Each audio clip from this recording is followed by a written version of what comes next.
साथियों, 1947 में जब मां भारती के टुकड़े हुए,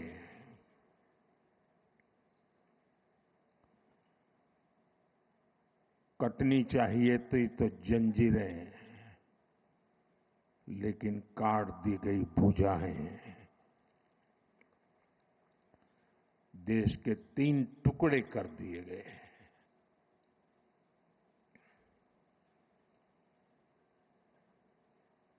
और उसी रात पहला आतंकवादी हमला कश्मीर की धरती पर हुआ।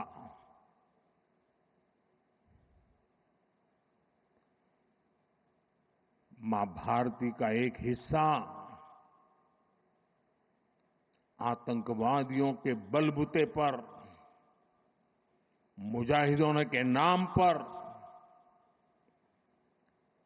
पाकिस्तान ने हड़प ले लिया।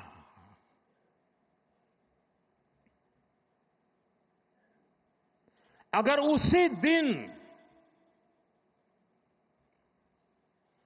इन मुजाहिदों को मौत के घाट उतार दिया गया होता,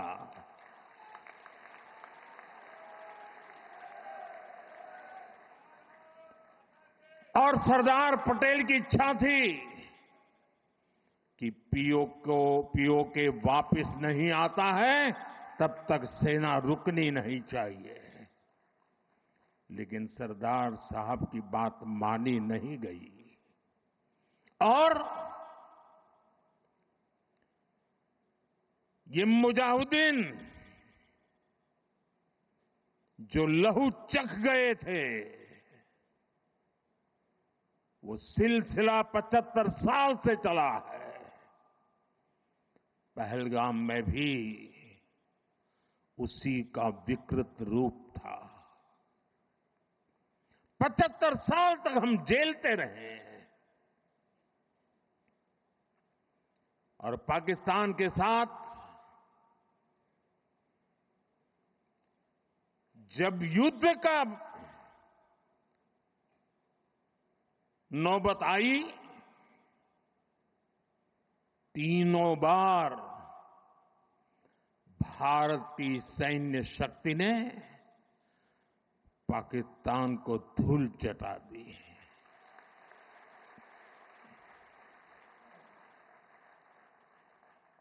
और पाकिस्तान समझ गया कि लड़ाई में वो भारत से जीत नहीं सकते हैं, और इसलिए उसने प्रॉक्सी वॉर चालू किया। सैन्य प्रशिक्षण होता है, सैन्य प्रशिक्षित आतंकवादी भारत भेजे जाते हैं और निर्दोष निहत्थे लोग, कोई यात्रा करने गया है, कोई बस में जा रहा है, कोई होटल में बैठा है, कोई टूरिस्ट बन के जा रहा है, जहां मौका मिला वे मारते रहे, मारते रहे, मारते रहे, और हम सहते रहे। आप मुझे बताइए, क्या ये अब सहना चाहिए? क्या गोली का जवाब गोले से देना चाहिए? ईंट का जवाब पत्थर से देना चाहिए? ये कांटे को जल मुठ से उखाड़ देना चाहिए?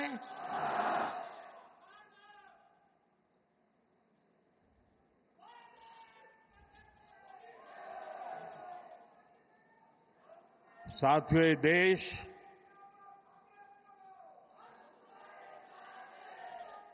उस महान सांस्कृतिक परंपरा को लेकर के चला है, वसुधैव कुटुंबकम। ये हमारे संस्कार है, ये हमारा चरित्र है, सदियों से हमने इसे जिया है। हम पूरे विश्व को एक परिवार मानते हैं। हम अपने पड़ोसियों का भी सुख चाहते हैं, वे भी सुख चैन से जिए, हमें भी सुख चैन से जीने दे।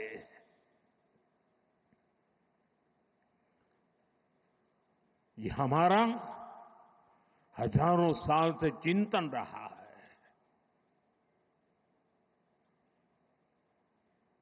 लेकिन जब बार बार हमारे सामर्थ्य को ललकारा जाए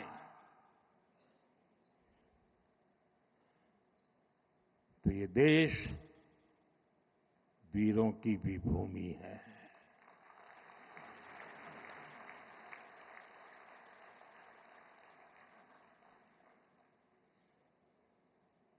आज तक जिसे हमें प्रॉक्सी वॉर कहते थे,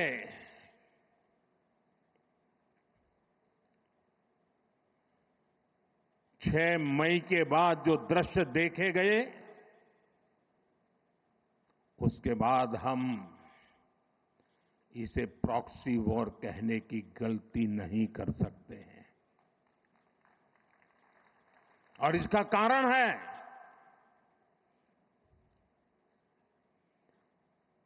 जब आतंकवाद के 9 ठिकाने तय करके 22 मिनट में, साथियों 22 मिनट में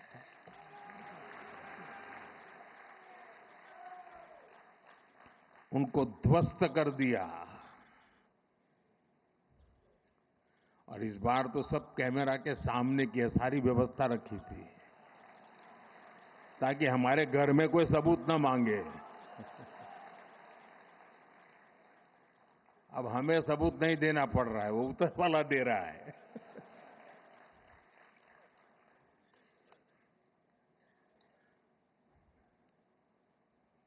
और मैं इसलिए कहता हूं अब ये प्रॉक्सी वॉर नहीं कह सकते इसको, क्योंकि जो आतंकवादियों के जनाजे निकले 6 मई के बाद, जिनका कत्ल हुआ, उस जनाजे को स्टेट ऑनर दिया गया पाकिस्तान में। उनके कॉफिन पे पाकिस्तान के झंडे लगाए गए, उनकी सेना ने उनको सैल्यूट दी।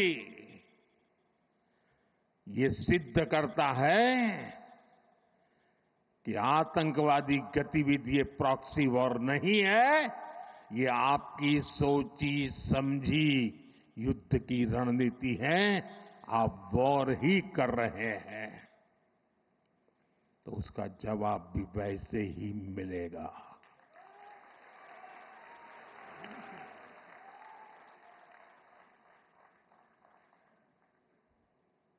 हम अपने काम में लगे थे, प्रगति के राह पर चले थे।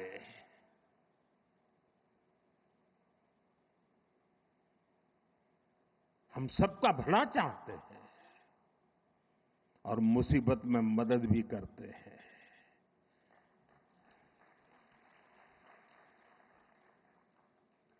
लेकिन बदले में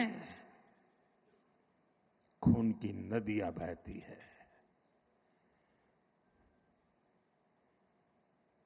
मैं नई पीढ़ी को कहना चाहता हूं,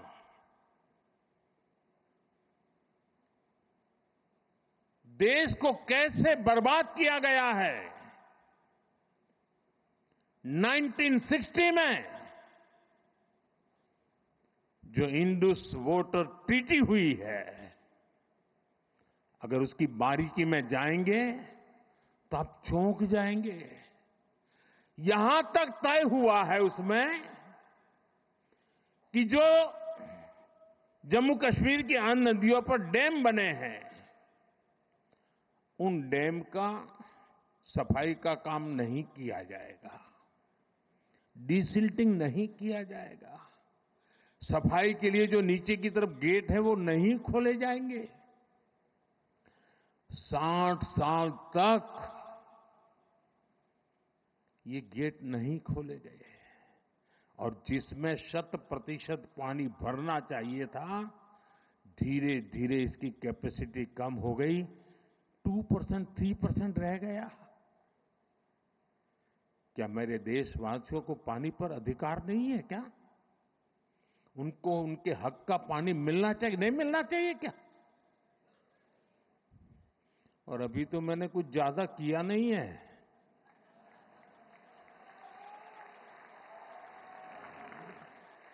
अभी तो हमने कहा है कि हमने इसको एबेंस में रखा है, वहां पसीना छूट रहा है।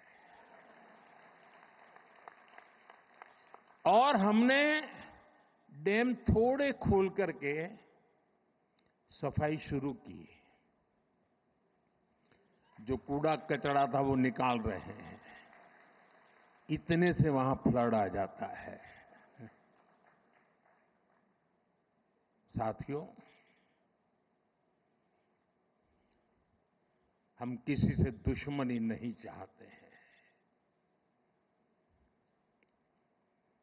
हम सुख चैन की जिंदगी जीना चाहते हैं। हम प्रगति भी इसलिए करना चाहते हैं कि विश्व की भलाई में हम भी कुछ योगदान कर सके।